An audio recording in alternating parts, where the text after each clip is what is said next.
Hello, welcome to Intuitive Insights. I am your no BS woo woo coach, Megan McDonough.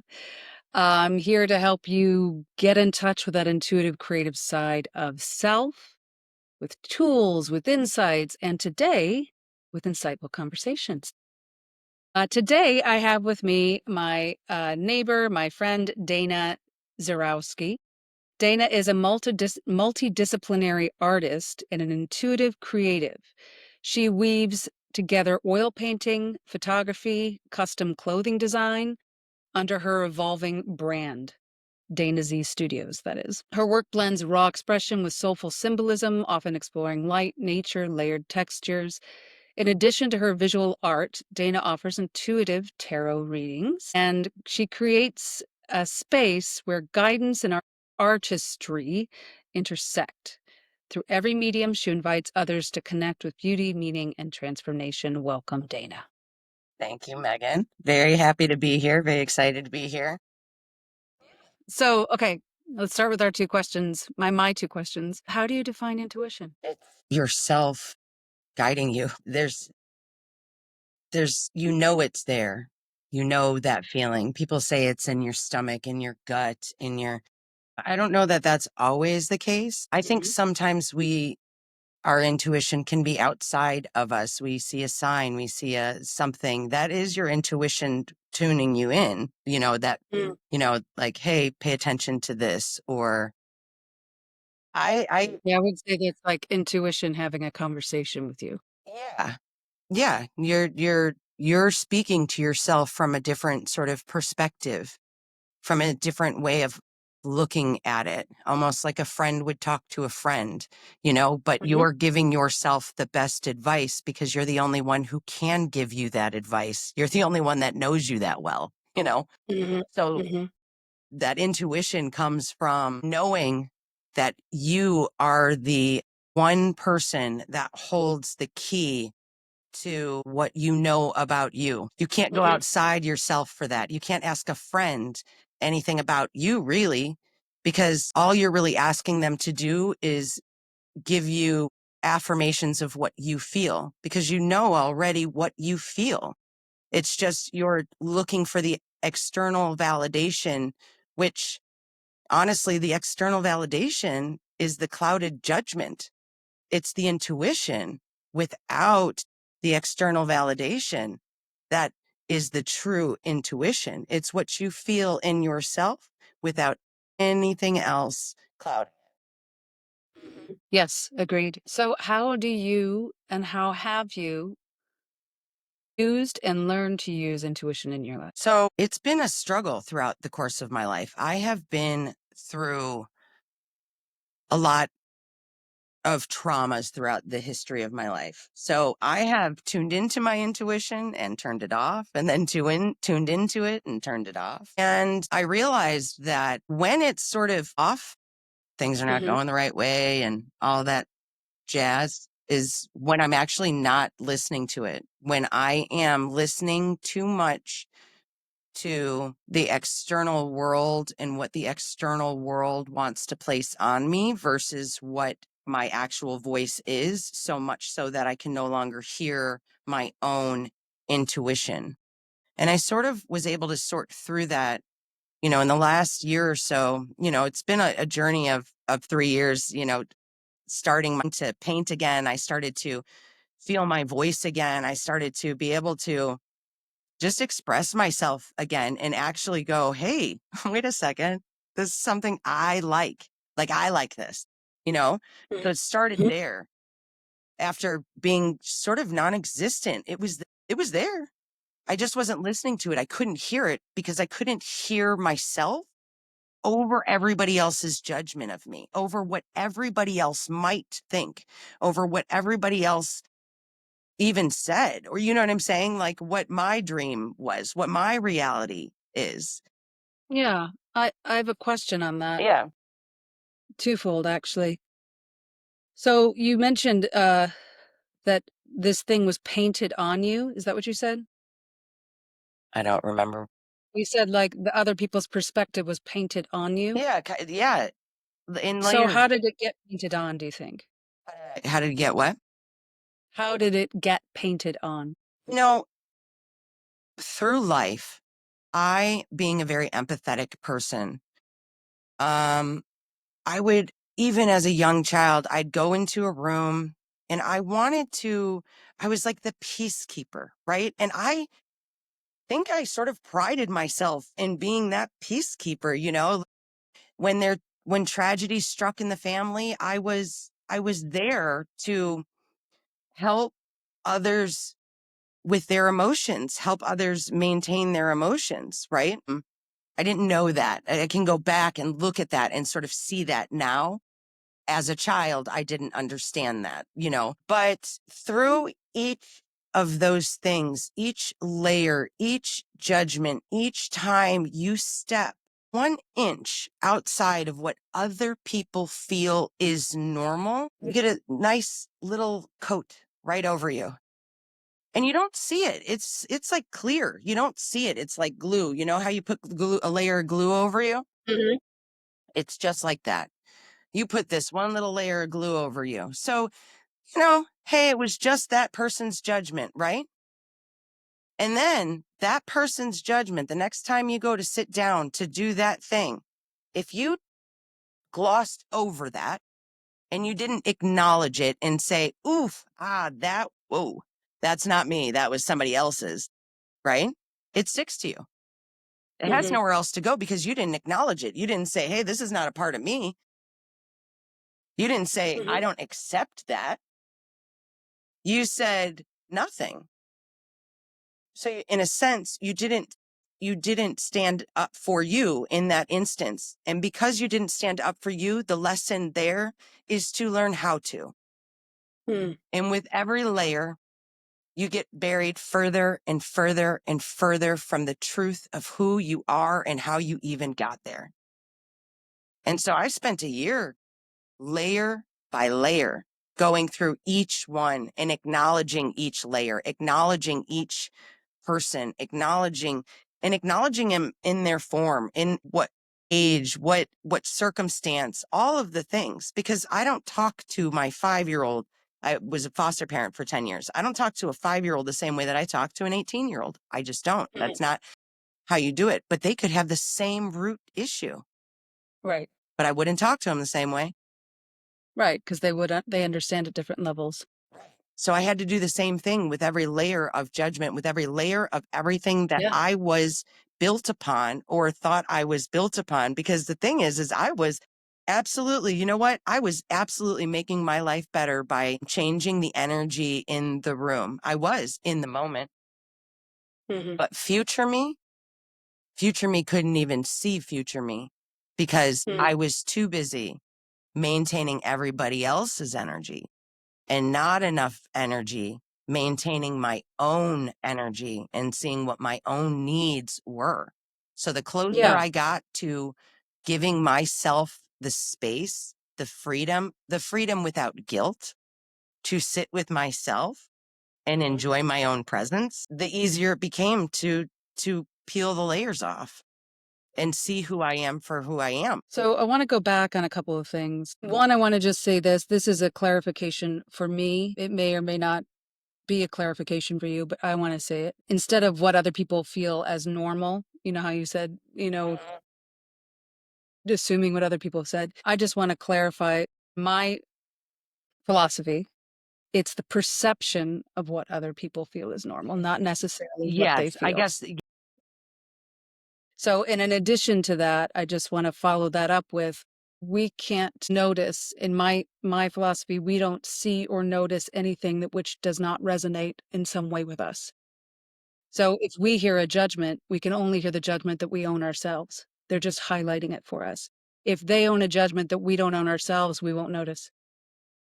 So that's something that I wanted to say. And then when I want to go back to this peacekeeper part, because it sounds like, from what I heard you say, it sounds like you connect to your intuitive side and your peacekeeper side as possibly being interconnected.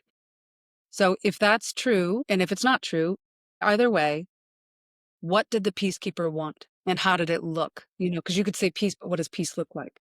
Right. So I think that that's different at different ages. Yeah.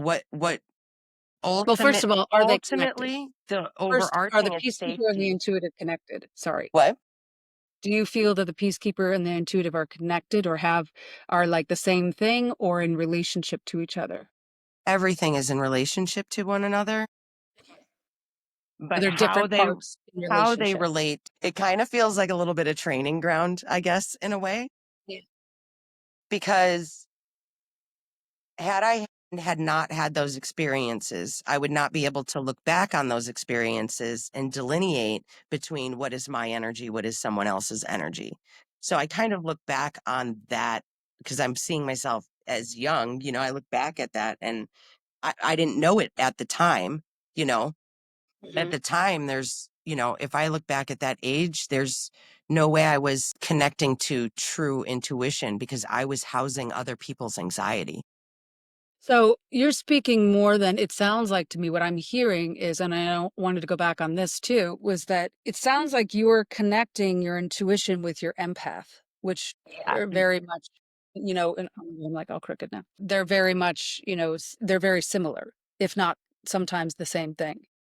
And you had mentioned, I thought it was a beautiful visual, is the empath with a sheet of like sticky tape or glue around your aura. And I find that a lot of well, I personally feel everyone's intuitive and everyone has the capacity to be empathetic. We're not all trained to do either. So if you're born with a whole bunch of talent in that area, or if you're born with less clutter there in that part of self, you accumulate a lot of stuff. You hold a lot of things for a lot of people until you, and most likely in most spiritual experiences, we get to a point where all we can see is the dark of carrying others' weight, emotional, psychological, physical sometimes. 100%. The beauty of this world being dualistic, we have light and dark, and the dark shows us the beauty of the light, and the light clears up the crevices in the dark. Hmm. So so I guess what I'm asking in this, saying this is, without going too specific or too personal, is what was the ball route for you, not externally, but like internally, of the dark room needing to find the light? Or better I put, felt empty. that like you were so far away from the empathetic intuitive that you were just like, enough. There was nothing, though. I felt so empty that I had literally nothing left to give to the life that I was living at that time. I had no more. Was there, what then, I guess maybe, do you remember a glimmer of light or hope that pulled you up in a new direction? I was, what, yes, I was sitting in my chair. I had my cane with me and I couldn't make it to the bathroom, which, our houses are, we live in Chicago. Our houses are not that far.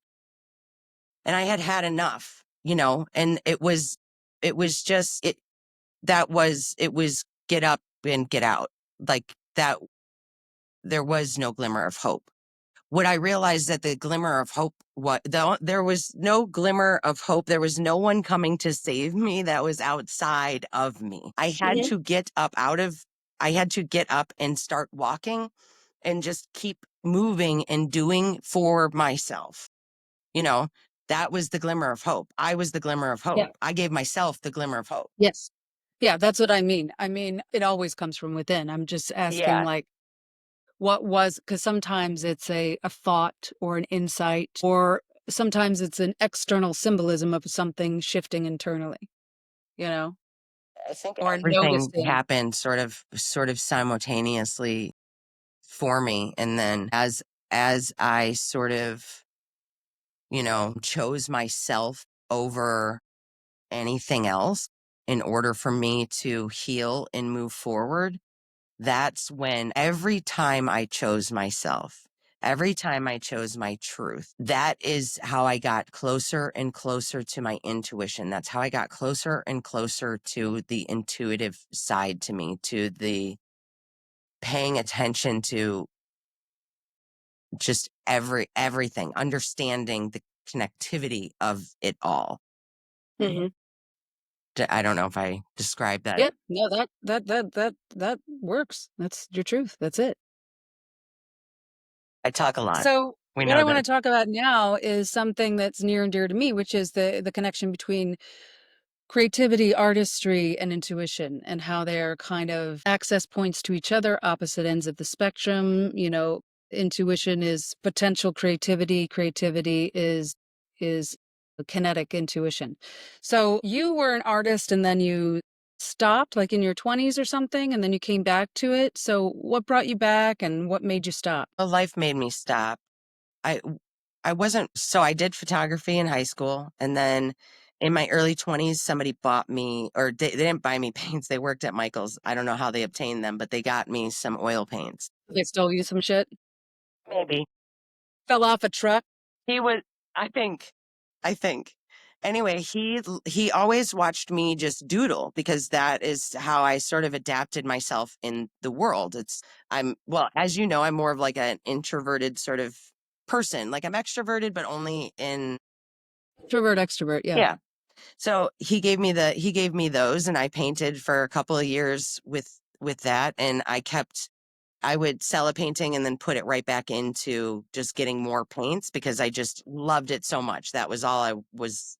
And then, life got in the way. Had just a couple of deaths, a couple of things, a couple of, just life teachings and lessons that it literally just like the layers of of the the glue as they got more on me and more on me, I lost who I was inside. I lost who the artist was inside. She was in there. She was always in there. She just was Is it covered up. possible that is it p possible that see, I believe I that we all come into this life with lessons that we wanna learn, and we sign up prior to being born in these, what I call skin suits, and we're like, "Yeah, I'm cool with that happening, I'm cool with that happening. Yep, that definitely needs to happen. If it doesn't happen this way, we got B, C, and D options."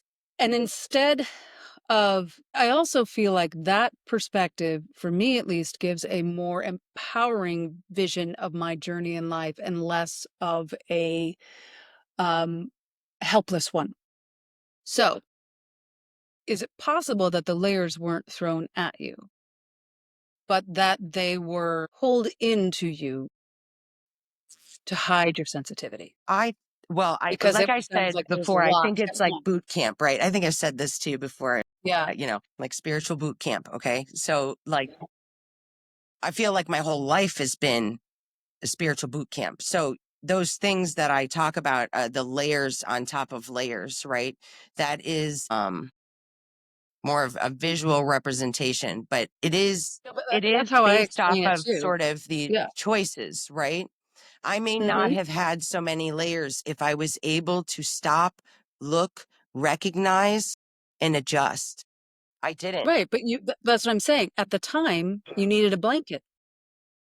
Right. At the time, you weren't ready to look out. Right. You needed to hide. And that hiding was a gift waiting to come out later. Yeah. So the gift of what you're experiencing now wouldn't have been so much of a gift had you not hidden. Oh yeah. You see what I mean? If we're I didn't know how deep we were going, but yes, Get deep, baby girl. this is a higher perspective situation. This is not like this is something that I signed up for. I didn't know I signed up for it. But I Yes. mean, listen, someone knew, I knew, soul knew, like Yeah. this was it's Part contracted. of your I process. didn't Yeah. know that this was contracted, but yeah, it was absolutely contracted. I was trying to be like spiritually PC a little bit. I don't know. Yeah, fuck that. Okay. But for No me, BS woo woo coach. those things are the training ground Yes. because what they've done for me is help me open this further because Yes. they show me back then how I accessed it. And I get to see from that perspective, like how but I had to crack the code first on my own, myself. I Yeah, had yeah, to first find self on my own.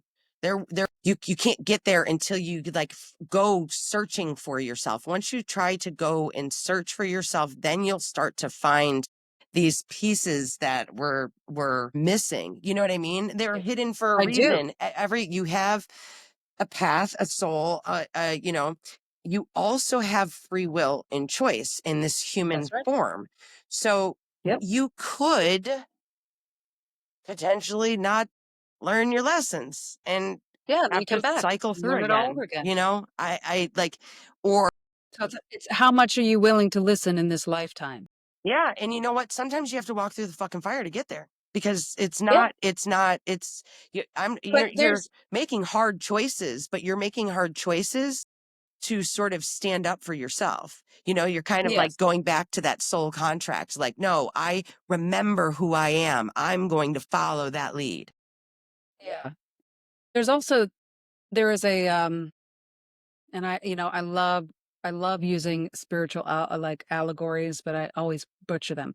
So there was one, so I'm gonna butcher this. So there was one that I, it was a lesson when I was taking Kabbalah classes back in LA. The lesson was about, so this guy comes, or the story was the guy, got called in. His dad was like friends with the CEO of this company, and he was just like a lowly accountant. I'm completely adding details that I Yeah, don't remember. perfect. But anyway, just for the sake of it, this is Megan's Irish version of the cop story. So, so the guy gets called into the CEO's office, and he didn't know why. So he was really nervous because he was like, "What have I done?" So he grabs all of his papers so he could prove that he did something really good, and or that he was accountable. And he's just like, "Well, in case I need these, I've got them." And so he goes into the CEO's office and he sits down, and the CEO gives him this huge promotion, like out of nowhere, like makes him, like, again, Megan's version, Irish story, makes him vice president. And the guy's like, "Wow, this is amazing! Why, thank you so much. This is so great." I didn't even expect. He was so taken aback, then so excited that he left quickly and forgot his papers and, his folders and everything. So he left and he got halfway to his desk and he's like, "Oh, God damn it, I forgot that stuff." So he went back to go get it. And as he came back, he heard the CEO on the phone with his dad saying, "Yeah, I gave him the job." And immediately his heart sank. And the question comes, why? I mean, I think he didn't want it. But he was really excited when he got it. Just because what your exterior is showing versus what your interior is telling you doesn't necessarily you I think sometimes we think It's that we know because what we want, but we don't know what we want, but our that's true. intuition is telling us what the right thing is, but we Mhm. think we know better. The like human form thinks it knows Yeah. better. Well, yeah, that is true. But the lesson of this particular thing is he didn't earn it. Yeah. And so the point being, all the hard shit you go through is worth it because you earn it. I think it's because it's proof to yourself that you can. Like, it's not that Yeah. you're There's earning that any too. sort of award. You're just literally proving more to yourself each time you do it, What each you're step. capable of. Yeah. Yep. And it instills more trust in yourself, and Right. the thing that intuition thrives on Trust in is trust. self. Yeah. Trust, period. Period, trust across all Oh, yeah. boards. Self, That's so true. Yeah. others, life, everything. Yeah. Yes. All right, so talk to me. So what I was gonna ask you, when I was getting to you started talking about Sorry, I'm long winded. your experience with painting, life getting in the way, but then you came back to it, you said about a year ago. And so 3 years ago. my focus is, for me, getting back in touch with my intuition exploded my own personal creativity. And the more open I stayed to my intuition, the more creative I became. It sounds like we had a converse experience. And that's what I was saying. They're both access points to each other. Yeah. So you started painting, and then from the painting, the intuition started coming back. Is that correct? Yeah. Through the painting, painting is meditative for me. Mhm. So I think that when I'm painting, there's a rhythm to my brush Yeah. as I'm listening to the music. Mm. And so that became this cathartic place where I could access more of who I was. In those moments, I was slowly opening myself up. Literally each brushstroke, just opening myself up a little bit more to stopping the other chatter in my Mhm. head at the time, Yeah. because I had so much It happening. quieted you so you could hear. Yeah. Yeah, exactly. Quieted everything else so that I could hear. And that's why I ended up needing to go to the woods to really heal for myself, is because that's where I was able to quiet the energy and only hear myself. Because it Mm. gets really hard, especially in the hard times, especially in the lonely times, to hear yourself because you're so lonely. All you want is someone else to hold you and help you. Mm. And that is the most extreme time where you actually need to hold and help yourself. Like that's the time to go away and be alone when you're in those negative emotions, because you need to go and be with those negative emotions, with that part of yourself, and really sit in it and cry for you and, you know, go through. Process it. Yeah, so that you can keep moving forward.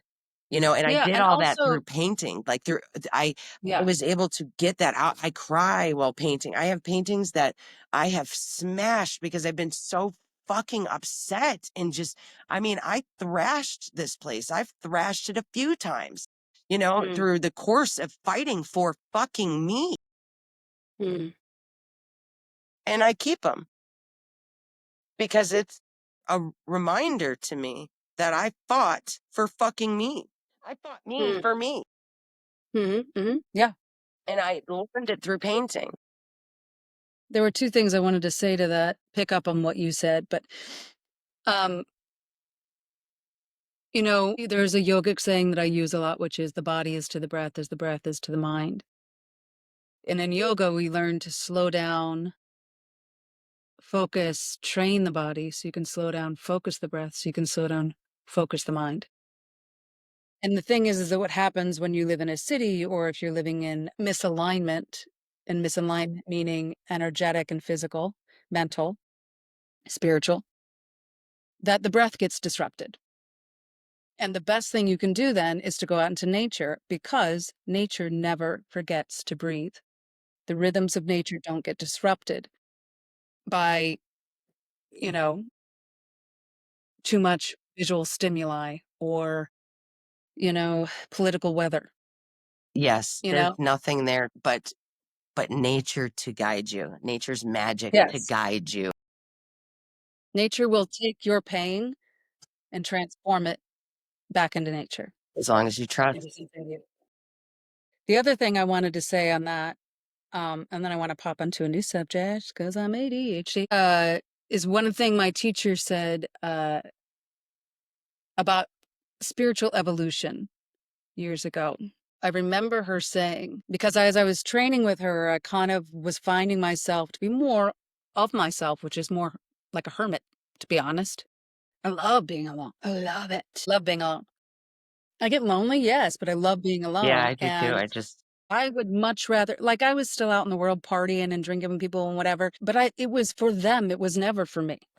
So in my mind, you know? I feel similar. So right. So I was struggling with that because I was still in my 20s, and I was like, I wasn't quite ready to be a hermit, I wasn't, now I got kids and a husband, I'm fine with that. But it's like, in my 20s, I was struggling. And I was saying, because as I was going along with her, I wanted less to be around my partying friends.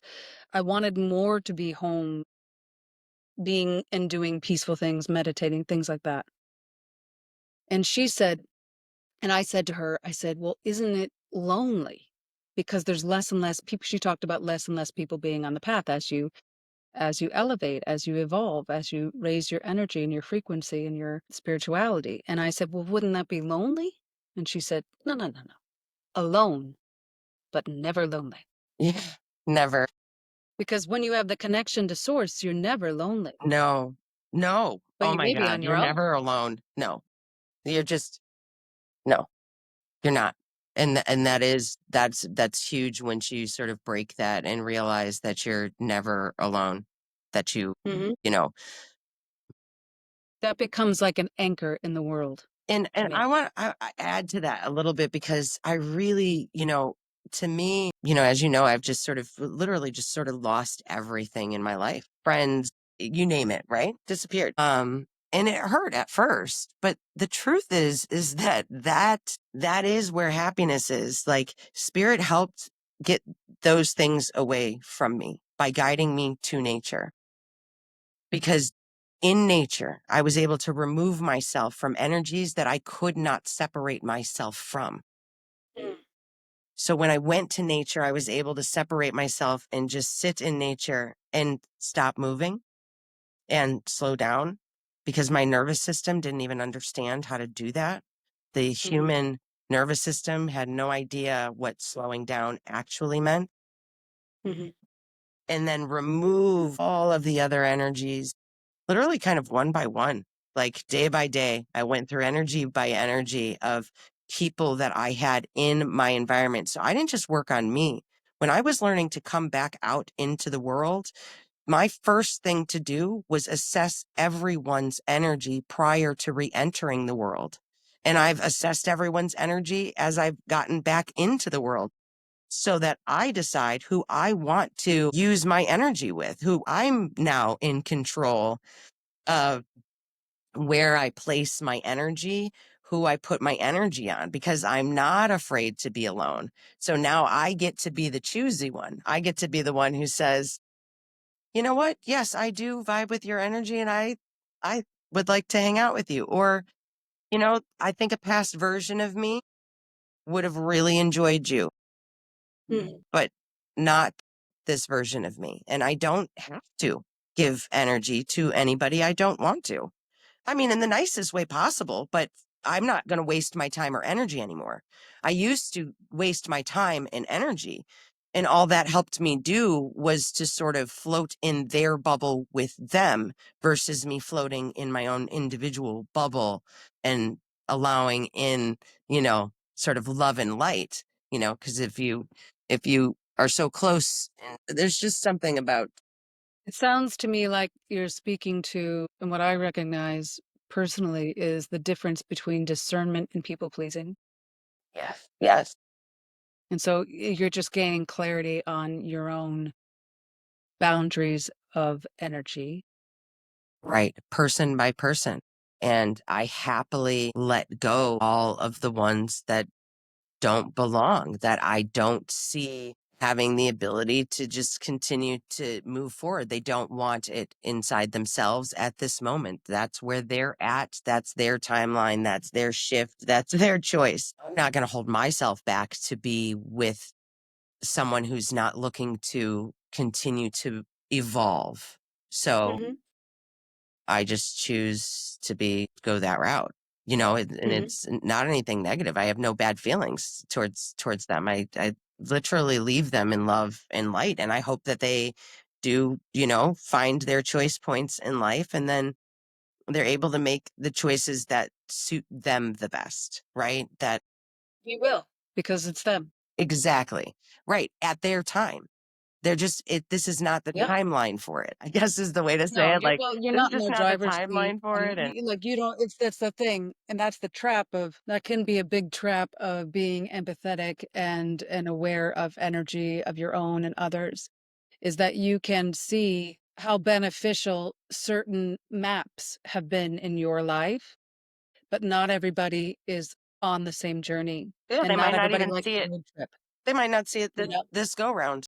Their soul might have a couple more go rounds before they see it. So they might, but it may never be theirs to see. right.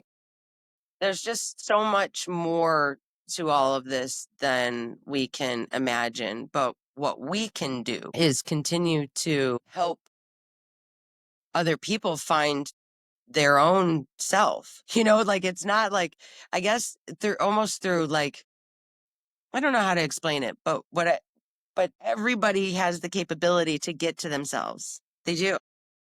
They just Mhm. have to tune in a little bit more, to whatever sparks them, whatever makes them feel a sense of calm, quiets the noises, even if it's for a minute, you know. Mm. Everybody knows. Everybody has that one thing. I've talked to people. I have my garage, they come all by for the paintings and stuff like that. One guy came through and we were talking and I'm like, you have that one thing from when you were a kid. That one thing that really just brought you joy. Like you had it, like, because kids were a little selfish, right? So we have this one thing that we like at one point in time, right? And he was We're like, just better listeners to our soul. right. And he was like, Pokemon cards. And I still sort of have them, but I'm like embarrassed to bring them out, blah, blah, blah. And I was like, why? And he was like, well, because I'm an adult with Pokemon cards. And I was like, does that, that's like a story. That's just a story that you're telling yourself to keep yourself from bringing them out into the world with you. Yes, and in all fairness, Dana and I can't help this comedian side of myself. I know. He can't, like, go trade Pokemon cards with, like, 8-year-olds. You know what I mean? As Right. an adult. Well, no, he He's likes them to care. legit, he can't do that. But what was it about the Pokemon cards that lit him up that he could explore more, you know? Yeah, it wasn't about bringing him out into the world necessarily. That was his sign of like, he did just bring him out because he spoke out loud to me about a joy he had as a child, Yes. Yes, and that absolutely. immediately, brought a sense of joy. And who knows where his mind has gone since then, but when you just Yeah. ask somebody, like, You spark what someone. made you happy Yeah. as a kid? Like, what What makes made you you happy, feel that, period. like, Yeah, sense of joy and wonderment in the world? Like, follow that fucking thread because that thread's absolutely. real. Amen. Okay. Speaking of which, get out your tarot cards. I didn't know we were gonna do this, but we're gonna do this. Sure. So Dana has started doing tarot in the last year or so, right? Yeah. And what tarot, so in my, and Dana, speak to this if you feel differently, but I feel that some people are intuitive, some people are astrologers. That's their choice of divination. Some people are tarot card readers, oracle card readers. Some people read tea leaves, coffee leaves, whatever. Everybody or intuitive, just like me, soul talk. But a lot of people have a external divinatory tool that becomes like a safe space for the reader and the one who is being read. I can feel sometimes when I offer intuitive readings, it's like, well, what do you use? People ask me like, well, what do you use? I'm like, I don't. I just listen to your soul. And there's something that's so naked about that sometimes it freaks people out because they can't walk away going, it was just stupid cards or she read it wrong or whatever. So there is a safety in something like a divinatory tool, which is wonderful. A lot of people respond to it. I love them myself, but I don't read them for other people. I do it for myself. Now, Dana, do you feel the same way? Is this is a tool, another tool, an outlet that you can let your intuition flow through? Yeah, absolutely. I think, it's interesting because my truth is that I didn't tarot anything, nothing tarot, no tarot. You know what I mean? There was no sense of that. I knew I was always connected to spirit since I was young. Hmm. I just didn't know the path to tarot, how that got here. So, So, how do you use your tarot cards? How do you work with them? Because everybody has different techniques, and sometimes people do. I know you have a different way of doing it, but some people do like, the Celtic cross or the 3-card spread, but you do something else. oh yeah, no, I do. I let spirit pull the cards. So, You do jumpers. yeah, they're jumpers. So if, it's what comes out, comes out. So I work very Hmm. closely with the spirit. I ask typically the first thing that I'll do is I don't actually want somebody to ask the question. I want the cards to tell me the answer because what I'm doing is sort of kind of trying to connect to my spirit team to figure out what's going on. And I ask them to pull the cards for me. So what'll happen is whatever your question is, spirit should probably be pulling the cards that will lead me down that direction. Now Give you the I'll answers. say, feel, hear, see things as well. And I'll try to, depending on how open somebody is, I try to utter the things out that that I personally am seeing, feeling, and hearing. And they're really more just to see if any of those things are connecting with them, but I'm doing it in real time so that I don't break the cycle of where my mind is being allowed to go. Because I kind of have to clear out what is happening with me first in order to get a clear read on who I am actually reading. And then I sort of wipe that and move towards the next sort of wherever I'm sort of placed to go. Does that make sense? Yeah, absolutely. All right. So let's read for me. Why not? Right? So don't tell me So anything. do I have to say out loud what I'm asking I about? don't I'll tell want you you. I later. don't want you to.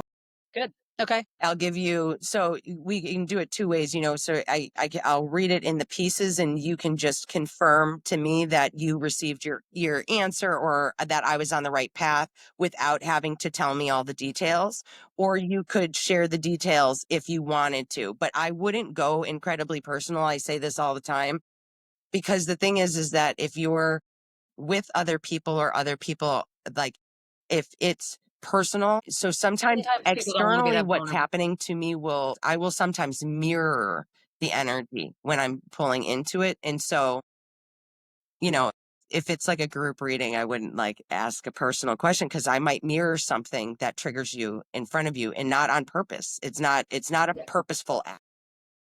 Mhm. All right. Let's go. So if you want to know what I'm doing right now, I'm actually asking the deck. So I typically say spirit of the highest power, greatest good, and harm to none. Help me tune into Megan. I usually say the person's name in my head. Mhm. And then as I'm going through, I'm talking to spirit and asking spirit, I repeat over and over what I'm looking to find. So I'll just tune in. Did it just throw up? It sounded like the cards just threw up on the table. They did it. They're under the they're under the thing. It was like all of them. That sounds like a throw up. A card throw up. I guess, yeah. I guess because I hear it all the time that I Yeah, don't are you shuffling? I'm shuffling, Yeah. right. Yeah, that's the other thing. I don't necessarily need to have. See, now the last time I gotta speak to this right now. The last time you pulled for me, Yeah. are you having a hard time getting stuff right now? I'm just starting to pull right now. Yeah, I am having a hard time. Here's the thing though. Because here's the thing, I I'm have a seeing whole, cards in my head, and this happened last time. I started to see the cards in my head, like, it just kept showing up, and I was like, "Get out of here, get out of here."